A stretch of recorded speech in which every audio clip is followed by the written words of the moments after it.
ये बहुत खौफनाक विजुअल्स हैं, ये इतने खौफनाक विजुअल्स हैं कि दिमाग सुन्न हो जाता है। पाकिस्तान में दो जहाज के बीच में मिड एयर कोलिजन, दोनों ही J-10C है। मुल्क हमारा हमसाया, हमारा पड़ोसी, वो इस तरह की रिपोर्ट्स का बड़े पैमाने पर मजाक उड़ा रहा है। ये चीज कहाँ हुई? ये चीज हुई कामरा में, PF मिनास, ठीक है। पूरी दुनिया में पाकिस्तान का मजाक उड़ना शुरू हो गया है। J-10 is a very basic fighter, it's a very basic fighter, इसलिए चाइना वाला पाकिस्तान को दे दो। जो पैसे देने के उस तरीके का कस्टमर भी है, भिखारी भी है जिसके पास पैसे नहीं है, लेकिन दे दो यार, कूड़ा कबाड़ा दे दो। अमन के जमाने में करनी होती है। ये नहीं होता कि जब जंग विसल बजेगी जंग की तो आप कहेंगे ले आओ जी J-10 ले आओ। कर तबाह हो गया है और इस अफसोसनाक हादसे में पायलट भी अपनी जान बचाने में नाकाम रहा है। यकीन जानिए मेरा दिल दुख रहा है बतौर पाकिस्तानी। J-10 ने देखिए क्या कोबरा मैन्यूवर किया भाई, रिमोट कंट्रोल्ड है, रिमोट कंट्रोल्ड है, वो सब कुछ फेक है। वो एक इसी तरह के हादसों का ना खत्म होने वाला सिलसिला आज भी जारी है। उसको एक्सपोर्ट वर्जन कहता है, क्योंकि चाइना का माल और कोई खरीदता नहीं ऐसी दे। ये कुछ बांग्लादेश ने खरीद लिया, कुछ पाकिस्तान ने ले लिया, कुछ ईरान ने ले लिया, कुछ नॉर्थ कोरिया ने ले लिया। 2 J-10Cs, then it's a matter of worry, क्योंकि यार दोनों तो चाइनीज ओरिजिन एयरक्राफ्ट हैं, both of them should be able to pick up each other। ये है कि आसिम मुनीर इस वक्त खौफ के अंदर वाज़े तौर के ऊपर मुब्तला दिखाई देता है। और ये बात मैं क्यों कर रहा हूँ? मैं इसलिए कर रहा हूँ क्योंकि आसिम मुनीर को लेके ISI एक इंफॉर्मेशन ऑपरेशन हैंडल जो ISI मीडिया डिवीजन के हैं, वो बहुत सी बातें कर रहे हैं और पैगाम मार्केट के अंदर छोड़ रहे हैं। इंटरनल ऑडिट्स करते हो, जाके चीजें देखते हो, भैया क्या है वहां पर, तो चाइनीज भी होंगे कि यहाँ पर जाके भाई क्या हो रहा है, व्हाट इज हैपनिंग। जिधर हमें जितना डैमेज हुआ है हमें पता नहीं चलता है कि हम जीत गए या हार गए।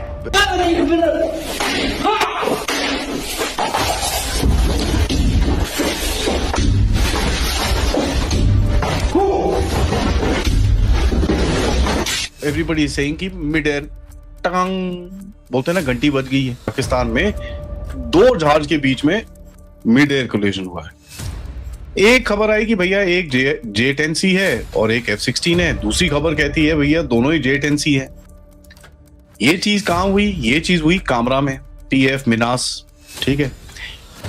नाउ देखिए, PF Minhas Kamra is a very important airbase. इनका वहां पर थोड़ी टेस्टिंग फैसिलिटी भी है जहां पर ये अपनी फ्लाइट टेस्टिंग और ये सब भी करते हैं, और उसके साथ में इनकी फैक्ट्री भी है जहां पर ये JF-17 बनाते हैं।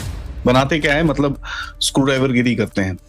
हम अपने HAL को बोलते हैं स्क्रू ड्राइवर गिरी, दिस इज स्क्रू ड्राइवर गिरी एट बेस्ट। इनका जहाज डब्बों में आता है, ऑल पाकिस्तानीज डू इज डब्बा का कवर निकालते हैं, नट बोल्ट टाइट करते हैं और उसको उड़ाते हैं, और कुछ नहीं करते ये लोग।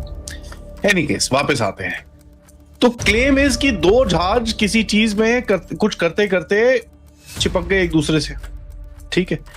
Now if it's 2 J-10Cs, then it's a matter of worry, क्योंकि यार दोनों तो चाइनीज ओरिजिन एयरक्राफ्ट हैं, both of them should be able to pick up each other.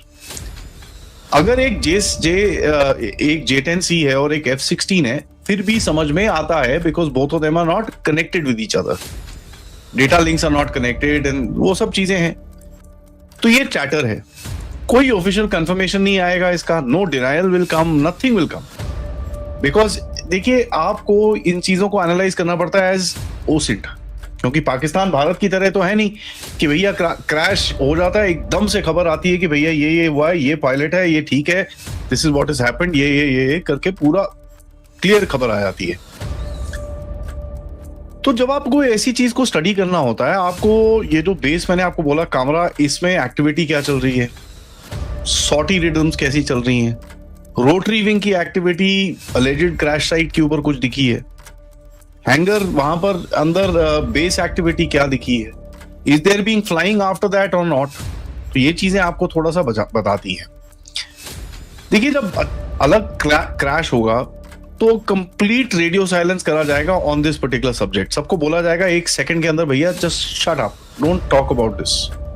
क्योंकि होता क्या है, इवन इफ कोई सुन रहा है, एनिमी होते हैं वो सुन रहे हैं, suddenly if they pick up on all this stuff, you had it, आपके पूरे कोड्स भी गए और ऊपर से आपकी इंफॉर्मेशन भी गई। कई बारी क्या होता है, अगर बेस के पास कहीं पे गिरा हो तो रिस्ट्रिक्शन हो जाती है फ्लाइट्स की, ठीक है। उसके बाद फाइटर्स के अंदर होता है, जैसे अभी तेजस के साथ हुआ, तो एकदम से एक लहर सी दौड़ती है, बट एग्रेसिव मैन्यूवरिंग को जरा थोड़ा सा बोलते हैं ठंडे हो जाओ, just for the next couple of days till the time we don't know what the fault was, तब तक जस्ट काम डाउन। तो यू डू मैनूवर्स, बट एकदम हाईली एग्रेसिव मैनूवर्स नहीं करते आप। इंटरनल ऑडिट्स करते हो, जाके चीजें देखते हो भैया क्या है वहां पर, तो चाइनीज भी होंगे कि यहाँ पर जाके भाई क्या हो रहा है, what is happening. Search and rescue operations होते हैं जहां पर हेलीकॉप्टर्स यूज में आते हैं, फायर के यूज में आते हैं, तो ये सब चीजें भी होती हैं। अब पाकिस्तान है, मेरे को पता नहीं इनका एसओपी क्या है कि फायर वायर को बुलाएंगे भी नहीं, क्योंकि अब भैया अफसराने पाक का वहां पर तो नाक कट जाएगी अगर फायर वाले को आके कुछ करना पड़े। सो आप यहां पर देखेंगे कि इस टाइम पे जो मैंने अभी तक पिकअप करा है अराउंड दैट एयरपोर्ट, कुछ हुआ है, ठीक है, समथिंग इज हैपेंड, क्योंकि there is suppression of communication which is happening.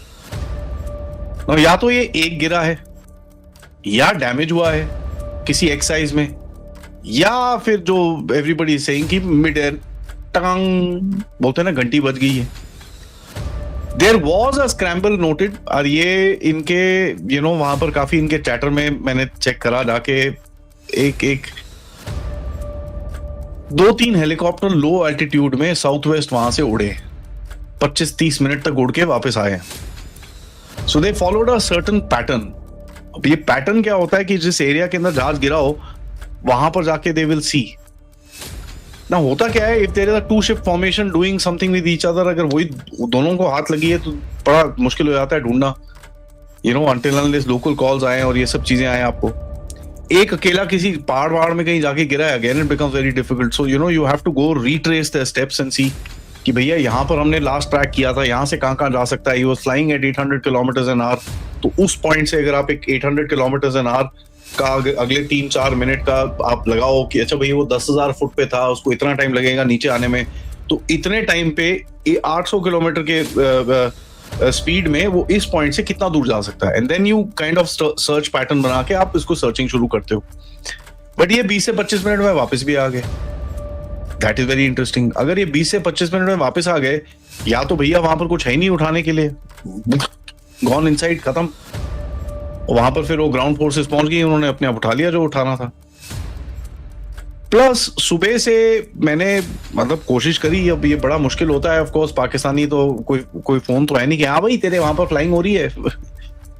Normal sorties will be about 8 to 14 sorties Pakistan की, ठीक है, 8-9 सॉर्टीज होती होंगी एक एयरबेस में से। वहां पर थोड़ी टेस्टिंग भी चलती रहती है, तो रिपेयर के लिए आते हैं जहाज।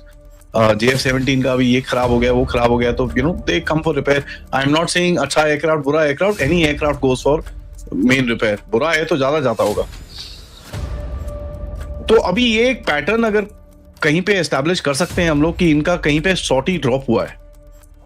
पाकिस्तानी होता क्या है, जैसे ही इनका कोई क्रैश होता है ना, इंडिया में the aggression actually builds up, क्योंकि लोग बोलते हैं यार वी विल फ्लाई। जब कोई क्रैश होता है सारे टेक ऑफ कर जाते हैं। पाकिस्तान में उल्टा होता है, सारे बैठ जाते हैं एकदम से, वो नहीं। एंड दूसरा चक्कर क्या है, this is not a Pakistani aircraft, this is a Chinese aircraft. तो क्या पाकिस्तान वाला कुछ करने की कोशिश कर रहा था, it went out of hand and it went tongue in the ground somewhere. अब ये तो थोड़ा टाइम बताएगा, बट एक चीज यहां पर मैं आपको बता दूं, आपको ऐसे क्रैशेस, ऐसे एक इंसिडेंट हो गया, एक इजेक्शन हो गया, इंजन फ्लेम आउट हो गया, ये वो ऐसे आपको इंसिडेंट्स मिलेंगे जहां पर पाकिस्तान को ज्यादा एक्सप्लेनेशन नहीं करनी पड़ेगी। और ये है cover up for what they lost in Operation Sindoor. ठीक है, ये हमेशा होता है, जिसको लॉस ऐसे कवर करना होता है ना, तो फिर वो 6 महीने तक 8 महीने तक क्रैश ही कराता रहता है लोगों के। नाउ लेट्स सी, 2 गिरे हैं कि 1 गिरा है, difficult to tell, but something has happened in that area, that much I can tell you. आग शाग लगी है, बड़ी जोर से आवाज आई है, उसके अंदर कोई डाउट नहीं है, कुछ हुआ है इन दैट रीजन। अब कोई